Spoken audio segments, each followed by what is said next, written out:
Hey, Kathryn here from the Audacity Factor podcast. This is number 4 of my 90 for 90. And it's a little late today. And my husband and I did a bunch of things around the yard today. And we just had some conversation. And I just wanted to share this with you because it can be one of the things that so many of us struggle with. And that's that feeling of the need to pretend who we are, pretend who we're not, pretend that we're fine when we're not fine, pretend that we like someone when we actually don't, that we feel like we're supposed to be around them when we don't want to be, because it's either that's kind of the accepted crowd you're running with, and part of that is to tolerate someone's, could be narcissism, someone's gaslighting, someone's desperate need for attention, or they need to be in control of everything. It could be anything really that maybe just rubs you the wrong way. And we think that's something we need to tolerate, and we need to pretend it's all okay. And now I've I've done this repeatedly over my 50, almost 58 years, and it's never been to my benefit. It's a stopgag for sure.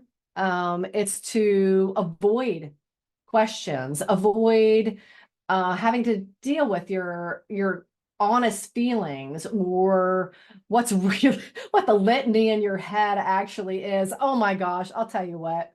I know you all know I was in an abusive relationship for a decade, and I tell you, if if I even heard out loud, or he or anybody else heard the litany going on in my head at that time, it was appalling.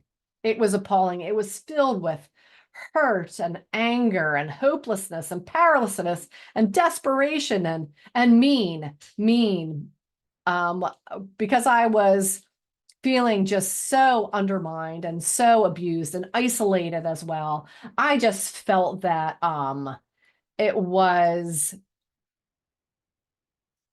the only things that I could actually express had to be in my head, and they couldn't come out of my mouth. And a lot of times I didn't even, after the litany, I didn't even admit it to myself out loud.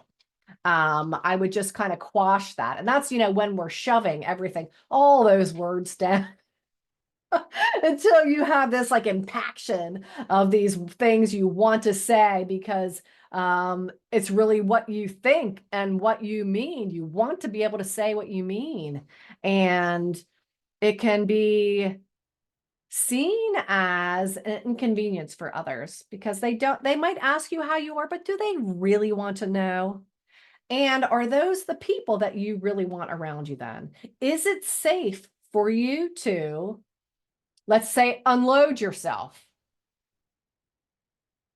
Can you allow yourself to be open about what your challenges are, especially when they may be seen as challenges that we're not supposed to talk about? Whether that has to do with maybe substance abuse of a family member, or it has to do with narcissism, um, narcissistic abuse, or gaslighting abuse, or it can be about control scenarios and manipulation and all the things that make us want to literally run the other direction. And that's what it was for me, for sure. I desperately wanted escape. And I felt, after so long of being in a place where it was not safe to be myself. It wasn't safe to say what I meant. It wasn't safe to change my mind. Oh my gosh. And the longer I stayed in that, the less anyone wanted to hear about it, because I was blamed for staying there.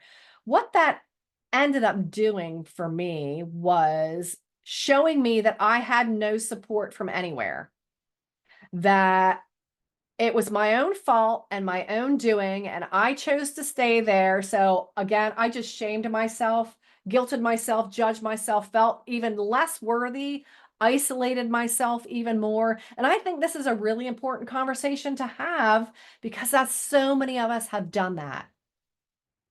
We feel like we're alone in our suffering and it serves us right because that's what we chose. Well, you know what? If anyone, I'm sure there's so many of us that have been in these traumatizing relationships. It's not that simple. It is a small, just endless series of undermining, akin to what I feel is brainwashing. Because you no longer, and if you know anything about gaslighting, you know anything about narcissism, you become, you question everything that you believe, everything that you think, everything you say, everything you do, or don't say, or don't believe. You're in such a place of confusion that you don't feel like you know how to make a choice anymore. Because what happens is when we're in these scenarios, we're punished by those that don't get their way, those that are bullies, those that are narcissists, those that are manipulators.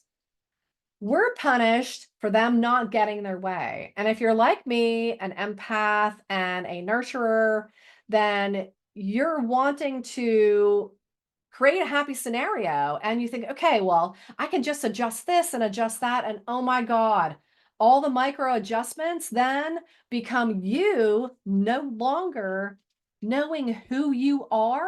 And you don't even know how to access that any longer.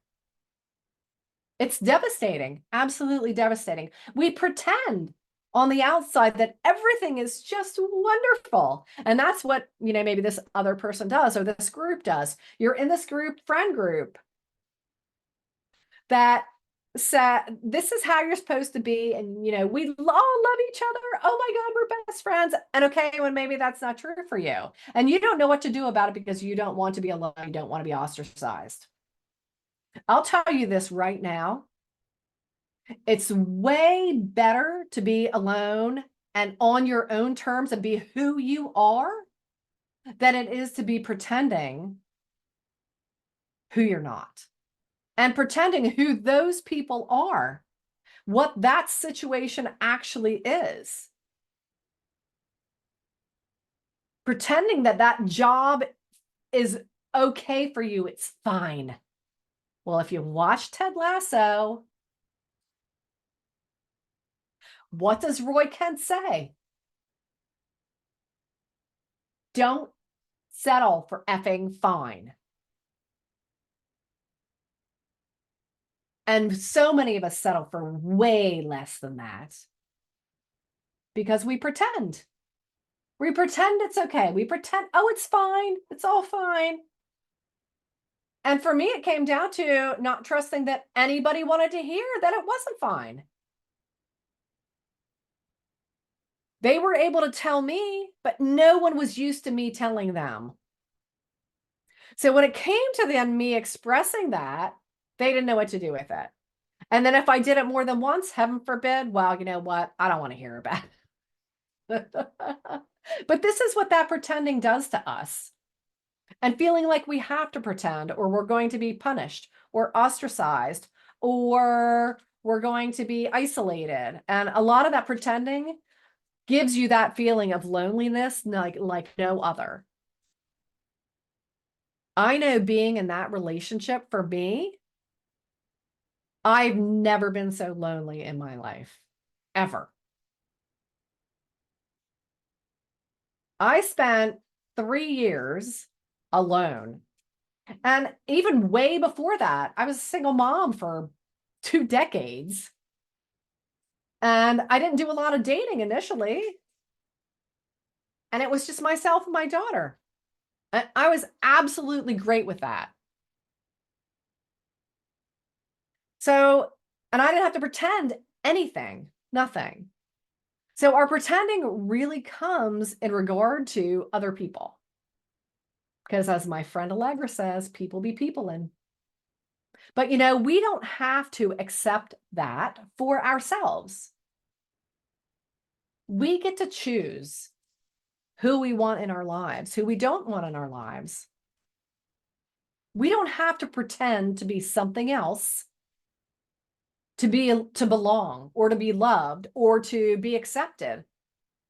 You're the only one that you belong to you.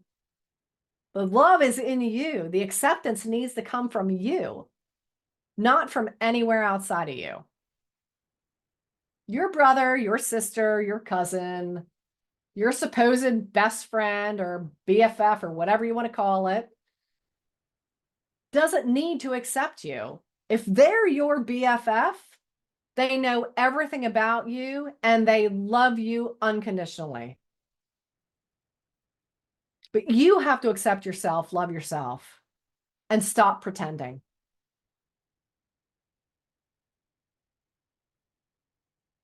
And you don't have to pretend that someone else's behavior around you is okay, because it's not. When you make it okay, especially in a group, what that does is it undermines you. And the effect of that then also can be that no one else feels like they're able to say, hey, wait a minute, this is not okay, and I don't want to be a part of this. Excuse me.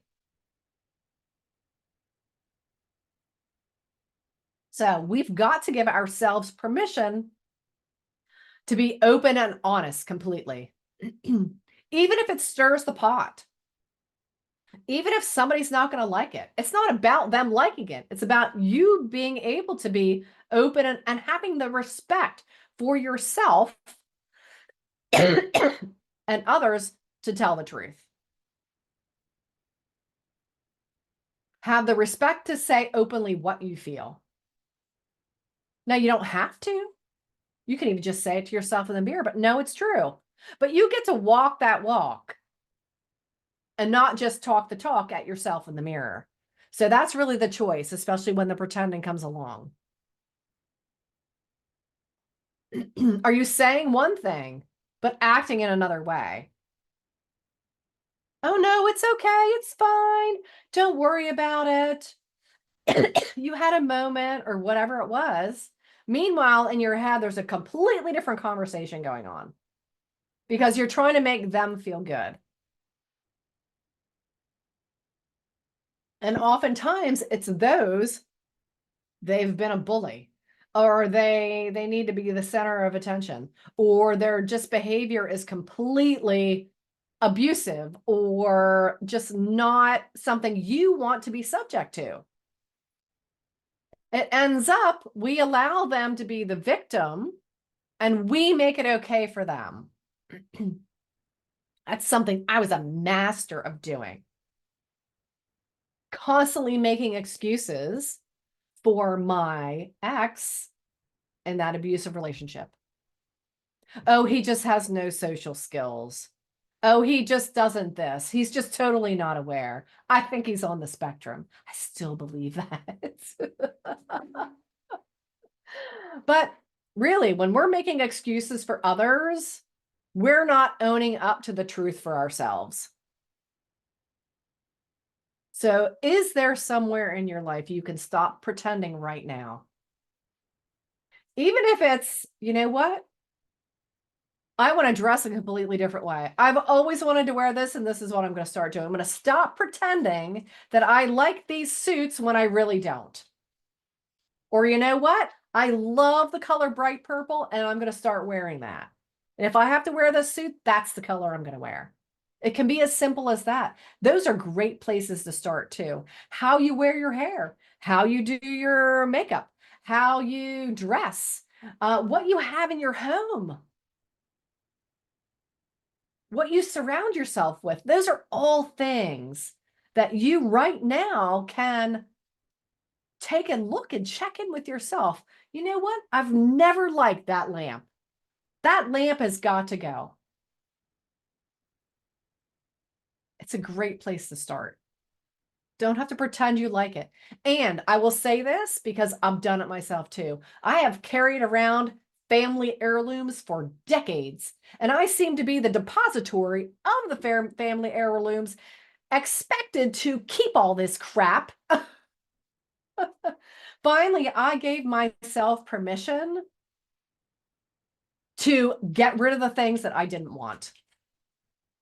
I no longer am the depository for the family stuff at all. So again, those are the kinds of things you get to choose. Don't think you can't. There are no heirloom police coming around to get you. All right, that's going to be it for me today. This is number 4 of my 90 for 90. Kathryn Daw here at the Audacity Factor. Please, too, follow me on Patreon. You can join for free, too, and just check it out. I would love your feedback, and I would love to see you there so that we can interact more. All right, I'll see y'all tomorrow.